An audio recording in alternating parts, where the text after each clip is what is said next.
병자호란은 1636년에 조선과 청나라 사이에 일어난 전쟁입니다. 이 전쟁은 조선 역사에서 큰 충격을 안겨주었고 당시 백성들과 조정에 깊은 상처를 남겼습니다. 병자호란이 일어나게 된 배경부터 전쟁의 전개 과정, 그리고 전쟁이 끝난 후의 영향을 차례로 살펴보겠습니다. 1. 병자호란의 배경. 병자호란이 일어나기 전 조선은 명나라와 오랜 동맹관계를 맺고 있었습니다. 조선은 명나라를 형제의 나라로 여기며 오랜 세월 충성심을 유지해왔습니다. 당시 명나라는 동아시아의 강대국이었고 조선도 그러한 명나라에 대한 의리를 지키는 것을 자부심으로 여겼습니다. 하지만 1616년에 여진족이 지금의 만주 지역에 후금이라는 나라를 세우면서 상황이 바뀌기 시작했습니다. 이 여진족의 나라는 점차 세력을 확장하며 명나라를 위협하기 시작했고 결국 명과 전쟁을 벌이게 되었습니다. 조선은 여전히 명나라와의 관계를 소중히 여기고 있었기 때문에 후금을 적대시했고 후금의 성장에 우려를 표했습니다. 후금은 1627년에 조선을 침략해 전쟁을 벌였는데 이를 정묘호란이라고 합니다. 정묘호란 당시 후금은 조선에게 명나라와의 관계를 끊고 자신들과의 우호 관계를 맺을 것을 요구했습니다. 조선은 어쩔 수 없이 후금과 일시적으로 화친을 맺었지만 여전히 명나라와의 동맹을 끊을 수 없었습니다. 1636년 후금은 국호를 청나라로 바꾸고 명나라를 더욱 적극적으로 공격하기 시작했습니다.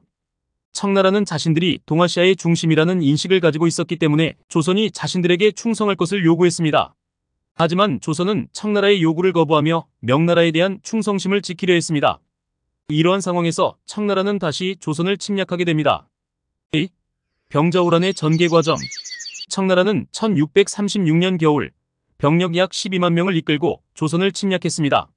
당시 조선의 인조 임금과 조정은 급히 군사를 모아 청나라 군대를 막으려 했으나 청나라의 군사력은 매우 강력했습니다.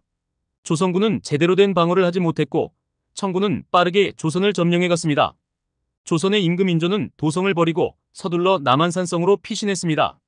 남한산성은 방어에 유리한 지형이었지만 문제는 겨울철에 식량과 물자가 부족하다는 것이었습니다. 인조와 조정 대신들은 남한산성에서 버티며 청나라와 협상을 시도했지만 청군은 굴복할 것을 강하게 요구했습니다. 남한산성에서의 항전은 조선 조정과 백성들에게 큰 고통이었습니다. 청나라는 조선 왕실의 굴복을 위해 강경한 태도를 보였고 조선은 점점 더 어려운 상황에 놓이게 되었습니다. 결국 조선은 더 이상 버틸 수 없게 되어 1637년 1월 인조는 청나라에 항복하기로 결정하게 됩니다. 이를 역사에서는 삼전도의 굴욕이라고 부릅니다. 3. 삼전도의 굴욕. 인조는 삼전도에서 청나라 황제에게 머리를 숙이고 무릎을 꿇어 항복을 선언했습니다. 이는 당시 조선 백성들과 관리들에게 깊은 충격을 주었고 굴욕적이라고 평가되었습니다. 항복 이후 조선은 청나라의 형식적인 충성을 맹세해야 했고 청나라의 요구에 따라 왕자와 대신들을 인질로 보내야 했습니다. 4. 병자호란의 결과와 영향. 병자호란 이후 조선은 청나라의 명목상으로는 복속되었으나 자주적인 정책을 유지하려 노력했습니다. 조선 사회는 병자호란으로 인해 큰 충격을 받았고 특히 청나라에 대한 강한 반감이 생겼습니다.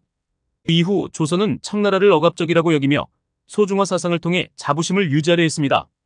이 전쟁은 조선이 현실에 맞는 유연한 외교 정책의 필요성을 느끼게 했으며 국방력 강화에 대한 중요성을 다시 깨닫게 했습니다. 병자호란의 경험은 이후 조선의 외교 정책과 국방 정책에 큰 영향을 미쳤으며 이를 계기로 조선 사회는 더 강한 자립의식을 가지게 되었습니다. 병자호란은 단순한 전쟁 이상의 의미를 지니며 조선 후기의 변화와 자립의식의 기반이 된 중요한 사건으로 평가됩니다.